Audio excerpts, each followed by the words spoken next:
कपड़ा नहीं है मात्र, वो एक छोटा सा मेरे दोस्त। लाखों की कुर्बानी ने इस तिरंगे को सींचा है।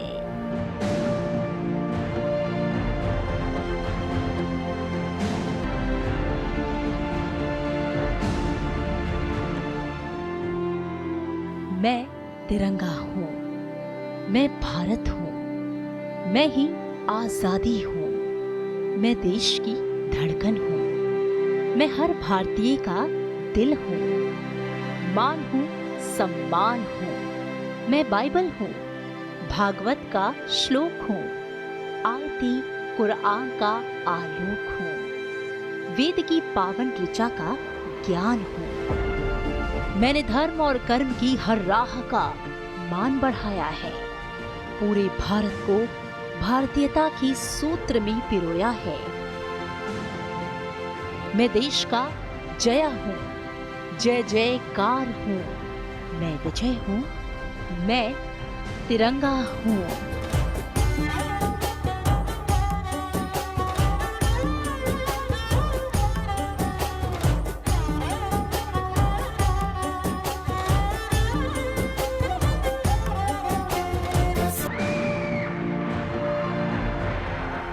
जब देश के सीने में आजादी की ज्वाला धधक रही थी, जब अंग्रेजी हुकूमत से मुक्ति पाने की भावना प्रबल हो रही थी, जब 1857 की क्रांति ने भारतवासियों के दिल में आजादी के बीज बो दिए थे, तब आजादी के परवानों को एक ऐसे ध्वज की जरूरत महसूस हुई जिसके तले पूरा राष्ट्र एकजुट हो सके।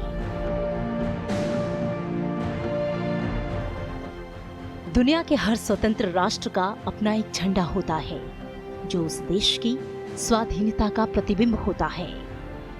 लिहाजा 1906 से लेकर 1947 तक साल दर साल तिरंगे के बनने की यात्रा ने कई पड़ाव पार किए। भारत का पहला राष्ट्रीय ध्वज 7 अगस्त 1906 को पारसी बागान चौक कलकत्ता में फहराया गया था। इस झंडे को लाल, पीले और हरे रंग की क्षैतिज पट्टियों से बनाया गया था। झंडे पर बंगाली में बोंडे मातरम लिखा था। स्वतंत्रता सेनानी सुरेंद्र नाथ बनर्जी ने 101 पटाखों की सलामी देकर देश के पहले झंडे को फहराया था। 1905 में जब ये बंगाल के विभाजन के बाद जब स्वतंत्रता संग्राम का एक नया अध्याय जब शुरू होता है, वंदे मातरम एक बहुत महत्वपूर्ण स्लोगन है। तो आप देखते हैं कि वो पहला उस तरह का बन करके आता है। जैसे जैसे अलग अलग समाज के वर्ग, अलग अलग संप्रदाय के लोग, अलग अलग जाति के लोग जब उससे जुड़ते चले गए हैं, स्वतंत्रता संग्राम का मायने बदलता गया है, उसकी प्रकृति बदलती गई है, उसकी प्रवृत्ति बदलती गई है, और वो सब फिर वो इन्फ्लुएंस करता है, वो प्रभावित करता है एक नए झंडे को बनाने की प्रक्रिया।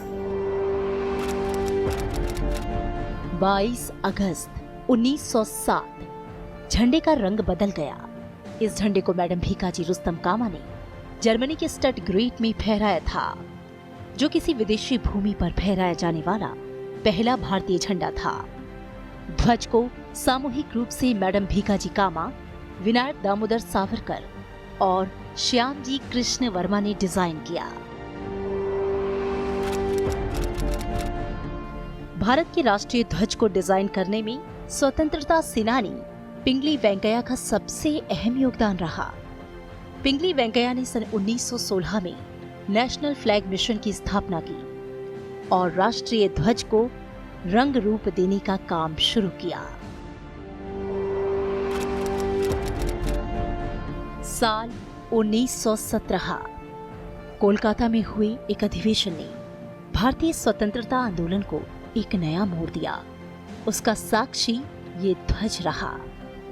डॉक्टर एनी बेसेंट और लोकमान्य बाल गंगाधर तिलक ने होम रूल लीग के दौरान तीसरा ध्वज फहराया, जिसमें 5 लाल और 4 हरी क्षैतिज पट्टियां और सप्तऋषि के अभिविन्यास में इस पर बने 7 सितारे थे। वहीं बाईं ओर ऊपरी किनारे पर यूनियन जैक था एक कोने में सफेद अर्धचंद्र और सितारा भी था।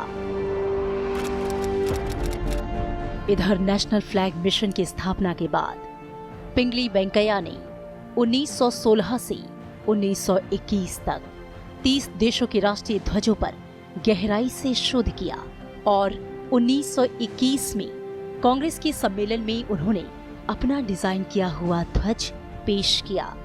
महात्मा गांधी चाहते थे कि भारत के सभी समुदायों को राष्ट्र के ध्वज में प्रतिनिधित्व मिले, इसलिए 3 रंगों, ऊपर सफेद रंग, बीच में हरा रंग और नीचे लाल रंग वाला एक झंडा तैयार किया गया।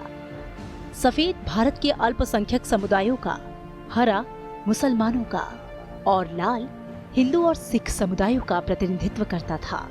इसमें राष्ट्र की प्रगति का संकेत देने के लिए एक चलता हुआ चरखा भी रखा गया।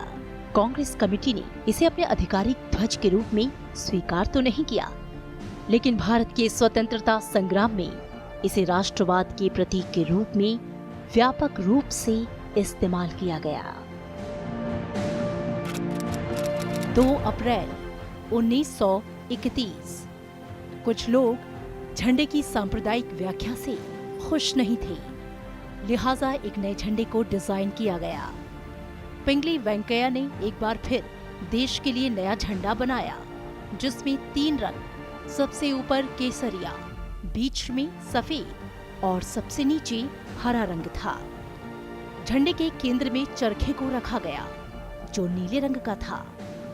ये झंडा 1931 में कांग्रेस कमेटी की बैठक में पारित हो गया और आधिकारिक ध्वज के रूप में स्वीकार कर लिया गया। हालांकि स्वतंत्र भारत का राष्ट्रीय ध्वज आना अभी बाकी था।